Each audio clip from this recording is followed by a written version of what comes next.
we our students about, because we are a Christian Taekwondo University program, is how martial arts relates to our spirituality. And how many of you know that Jesus was a self-defense proponent? He was really big on being prepared to defend yourself.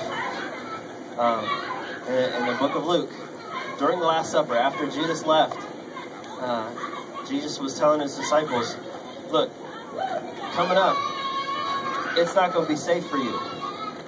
So take your money bag, take a traveling bag, and make sure you have a sword. And if you don't have a sword, sell your coat so you can buy a sword. And he said that because he knew it was going to be very dangerous for the disciples in the coming days. Like I said, this was during at the end of the Last Supper before they went to Gethsemane. So we constantly tell our students that it's okay to learn how to defend yourself. It's okay to learn how to be confident with the abilities that God has built into our bodies, so that we don't have to be afraid of people, because our battle's not against flesh and blood, but against the spiritual realm. In Ephesians chapter 6, we talk about the full armor of God, and when we talk about it in the martial arts, we often talk about it using our sparring gear as an example, because we have boots that represent the shoes that our feet shod with the readiness of the gospel of peace. We have a chest gear that's like our breastplate of righteousness. We wear a helmet that's like the helmet of truth. Helmet of salvation. We put on gloves that are just like the shield of faith, because it's with our hands that we block with.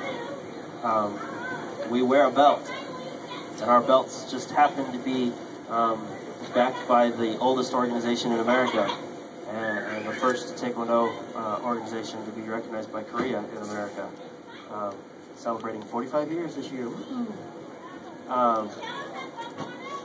But we also talk about carrying along the sword of the Spirit, and that's the Word of God. That's the Bible. We always take that with us wherever we go.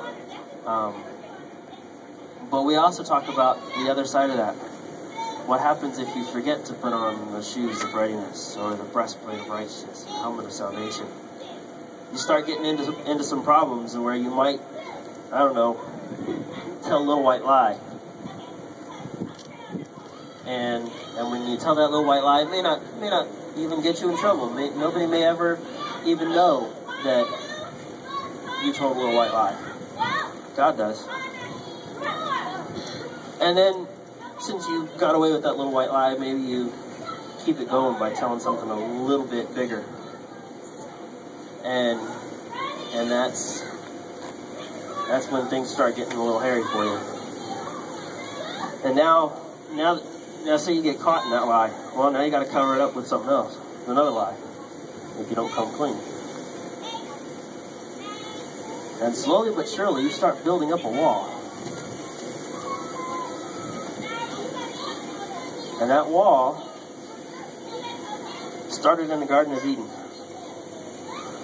It creates that separation between you and God.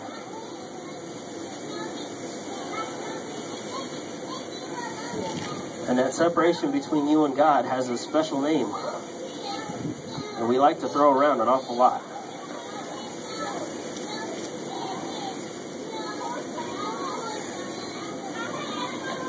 Everybody know what that name is? Yeah, there you go. You should kind of start being able to see it in the blocks here. Yep, it's called sin. Sin's an old word that we stole from archery, that simply means we missed the mark. And we know that that's really what sin is. We missed the mark. We're not perfect. And so we have this wall in front of us that separates us from God, separates us from His plan and what He meant for us. But there is something that we can do to get rid of this wall.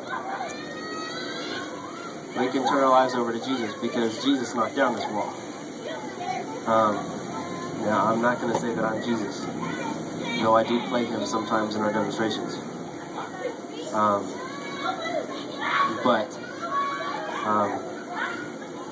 going to try to get rid of this stack here in a second.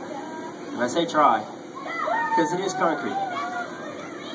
Each of those blocks takes about 150 pounds of pressure to break. So there's 6 of them there. That's 12 inches of concrete that I'm about to go through with my elbow. And if I do it wrong, it's really going to hurt. But it is concrete. It has sometimes a mind of its own. So I'm going to try to break this out real quick.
Just like sin, though, even though Jesus took care of it for us on the cross and we don't have to deal with the wall between us and God anymore, it still leaves a mess.